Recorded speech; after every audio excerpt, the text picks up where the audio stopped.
ओम कैं श्री महागणेशाय नमः। राधे राधे दोस्तों, कैसे हैं आप सब। दोस्तों, जन्माष्टमी का पावन पर्व भगवान श्री कृष्ण के जन्मोत्सव के रूप में मनाया जाता है। यह दिन भगवान श्री कृष्ण को अत्यधिक प्रिय है। मान्यताओं के अनुसार इस दिन व्रत करने और पूजन करने से भगवान श्री कृष्ण की असीम कृपा प्राप्त होती है और मनचाहा वरदान मिलता है। जो भक्त इस दिन भगवान श्री कृष्ण का पूजन करते हैं, भगवान श्री कृष्ण उनके जीवन के सभी कष्टों और संकटों को दूर कर देते हैं। यह दिन भगवान श्री कृष्ण को प्रसन्न करने के लिए सबसे ज्यादा खास माना जाता है। शास्त्रों के अनुसार इस दिन थोड़े से प्रयास से ही भगवान श्री कृष्ण अति शीघ्र ही प्रसन्न हो जाते हैं। आज के दिन भगवान श्री कृष्ण को प्रसन्न करने के लिए भक्त मंदिर सजाते हैं, झूला सजाते हैं, भगवान श्री कृष्ण का श्रृंगार करते हैं, व्रत पूजन करते हैं, जिससे भगवान श्री कृष्ण की कृपा सदैव हम पर बनी रहे।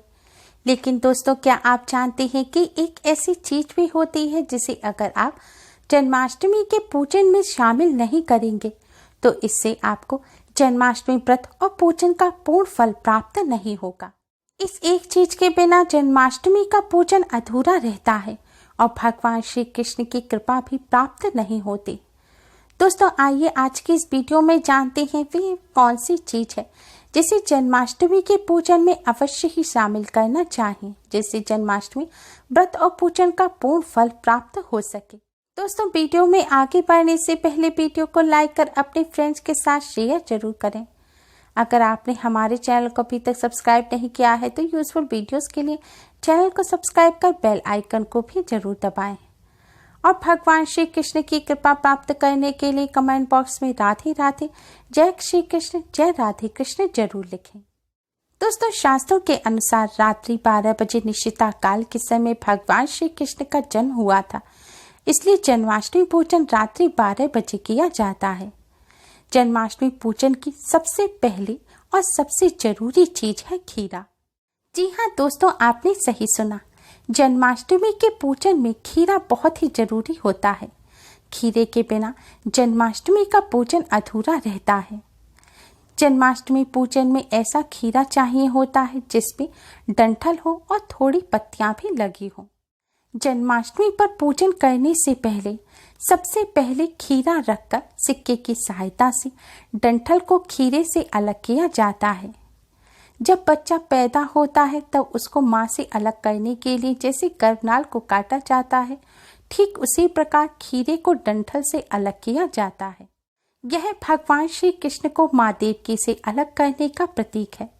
यह भगवान श्री कृष्ण के जन्म का प्रतीक होता है। खीरा काटने का मतलब है कि भगवान श्री कृष्ण का गर्भनाल काट दिया गया है और उनका जन्म हो गया है। खीरा काटने के पश्चात ही भगवान श्री कृष्ण को स्नान करा उनका पूजन किया जाता है। जन्माष्टमी के पावन पर्व पर इस तरह खीरा काटकर पूजन शुरू करने से भगवान श्री कृष्ण अति शीघ्र ही प्रसन्न हो जाते हैं और अपने भक्तों के सभी कष्टों को हर लेते हैं। दोस्तों, दूसरी चीज है मोरपंख। भगवान श्री कृष्ण अपने माथे पर मुकुट में मोरपंख अवश्य ही धारण करते हैं। पौराणिक कथाओं के अनुसार मैया यशोदा जब भगवान श्री कृष्ण का श्रृंगार करती थी तब वे सदैव उनके माथे पर मोरपंख लगाते थे। मोरपंख के बिना भगवान श्री कृष्ण का श्रृंगार अधूरा माना जाता है। जन्माष्टमी के पावन अवसर पर भगवान श्री कृष्ण को मोरपंख अवश्य ही अर्पित करना चाहिए। ऐसा करने से जीवन के सभी दुख दूर हो जाते हैं और जीवन में खुशहाली आती है। भगवान श्री कृष्ण को मोरपंख अर्पित करने से नकारात्मक ऊर्जा का भी नाश हो जाता है और दरिद्रता दूर हो जाती है। मोरपंख में नवग्रहों और सभी देवी देवताओं का भी वास होता है। आज के दिन भगवान श्री कृष्ण को मोरपंख अर्पित करने से भगवान श्री कृष्ण के साथ ही नवग्रहों और सभी देवी देवताओं की भी कृपा प्राप्त होती है। दोस्तों, तीसरी चीज है बांसुरी। भगवान श्री कृष्ण को बांसुरी अत्यधिक प्रिय है। वे बांसुरी को सदैव अपने पास रखते थे। उनकी हर प्रतिमा और तस्वीर में भी वे सदैव बांसुरी धारण किए रहते हैं। बांसुरी जिसे मुरली भी कहा जाता है, इसीलिए भगवान श्री कृष्ण का नाम भी मुरलीधर पड़ा। भगवान श्री कृष्ण जब भी बांसुरी बजाते थे तो ग्वाल बाल और गोपियों के साथ ही जीव जंतु भी मंत्रमुग्ध हो जाते थे। पूरे वातावरण में जैसे हर तरफ प्रेम के बयार बहने लगती थी। आज के दिन आप भगवान श्री कृष्ण के पास पूजा स्थल पर बांसुरी अवश्य ही रखें।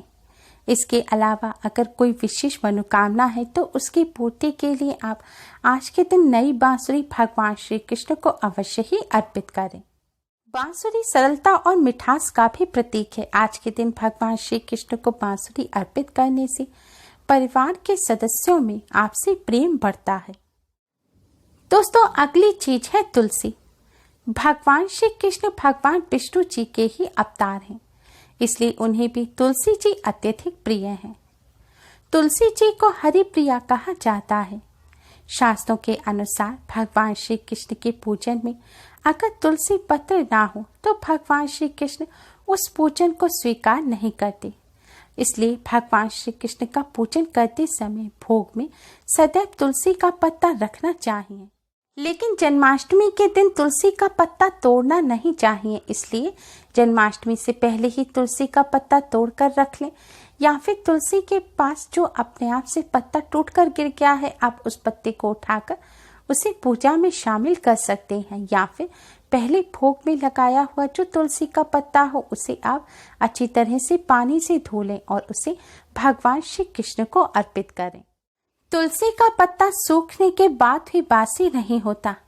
अगर आप सूखा तुलसी का पत्ता भी भगवान श्री कृष्ण को अर्पित कर देंगे तो भगवान श्री कृष्ण अति शीघ्र ही प्रसन्न हो जाएंगे और आपके पूजन और भोग को स्वीकार करेंगे। दोस्तों, अगली चीज है बैजंती माला। भगवान श्री कृष्ण सदैव अपने गले में बैजंती की माला धारण किए रहते हैं। उनकी आरती में भी इस बात का उल्लेख मिलता है। यह उनके प्रमुख आभूषणों में से एक है। भगवान श्री कृष्ण को आज के दिन बैजंती माला अवश्य ही अर्पित करनी चाहिए। दोस्तों, अगली चीज है मिश्री। भगवान श्री कृष्ण को मिश्री अत्यधिक प्रिय है। शास्त्रों के अनुसार जन्माष्टमी के पावन पर्व पर भगवान श्री कृष्ण को मिश्री अवश्य ही अर्पित करनी चाहिए। जो भक्त ऐसा करते हैं भगवान श्री कृष्ण की कृपा से उनके जीवन में सदैव मिठास भरी रहती है। दोस्तों, भगवान श्री कृष्ण को पीतांबर धारी कहा जाता है। पीला रंग भगवान श्री कृष्ण को अत्यधिक प्रिय है। भगवान श्री कृष्ण पीतांबर पहनकर यानी कि हर वक्त पीले रंग का वस्त्र पहने रहते हैं।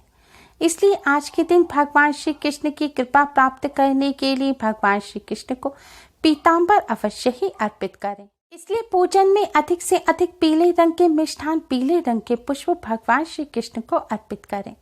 ऐसा करने से भगवान श्री कृष्ण अति शीघ्र ही प्रसन्न हो जाते हैं।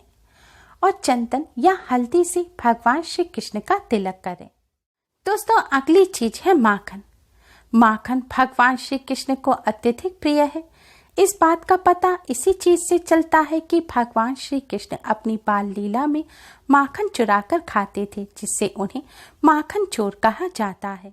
इसलिए जन्माष्टमी के पावन पर्व पर भगवान श्री कृष्ण को माखन अवश्य ही अर्पित करें। दोस्तों, ये सभी भगवान श्री कृष्ण की पसंदीदा चीजें हैं, लेकिन एक ऐसी चीज है जो पूरे साल भर भगवान श्री कृष्ण को अर्पित ना भी की जाए, लेकिन जन्माष्टमी के पर्व पर यह चीज भगवान श्री कृष्ण को अवश्य ही अर्पित की जाती है। Last but not the least, यह चीज है धनिये की पंजीरी। जी हाँ दोस्तों, आपने सही सुना। अधिकतर सभी मंदिरों में भगवान श्री कृष्ण को जन्माष्टमी पर धनिये की पंजीरी अवश्य ही अर्पित की जाती है और इसे प्रसाद के रूप में बांटा जाता है। भगवान श्री कृष्ण को जन्माष्टमी के पावन पर्व पर धनिये की पंजीरी अर्पित करने की यह परंपरा सदियों से चली आ रही है।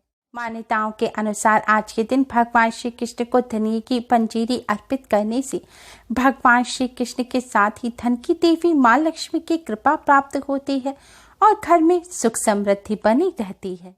धनिये की पंजीरी बनाने के लिए धनिये के बीज लेकर पीसकर छान लेते हैं। फिर छानने के बाद इसमें घी मिलाकर इसे भून लिया जाता है। फिर इसे ठंडा होने के बाद इसमें बूरा मिलाया जाता है। कहीं कहीं पर आटा भूनकर भी इसमें मिला दिया जाता है। इस तरह तैयार पंजीरी का भगवान श्री कृष्ण को भोग लगाया जाता है। लेकिन ध्यान रखें, अगर आप आटा मिलाकर पंजीरी बना रहे हैं तो इसे आप प्रसाद के रूप में जन्माष्टमी व्रत खोलने के समय ही ग्रहण करें। अगर बिना आटा मिले हुए आपने पंजीरी बनाई है तो उसे आप रात्रि पूजन के पश्चात प्रसाद के रूप में ग्रहण कर सकते हैं। तो भगवान श्री कृष्ण की कृपा प्राप्त करने के लिए, जन्माष्टमी व्रत और पूजन का पूर्ण फल प्राप्त करने के लिए भगवान श्री कृष्ण को यह चीजें अवश्य ही अर्पित करें। उम्मीद है आपको हमारी ये वीडियो पसंद आई होगी। प्लीज लाइक करें, हमारी इस वीडियो को अपने फ्रेंड्स और रिश्तेदारों में ज़्यादा से ज़्यादा शेयर करें जिससे वह भी इसका लाभ उठा सकें। हमारी और भी वीडियोस के लिए हमारे चैनल को सब्सक्राइब करना ना भूलें। Thanks for watching. Radhe Radhe.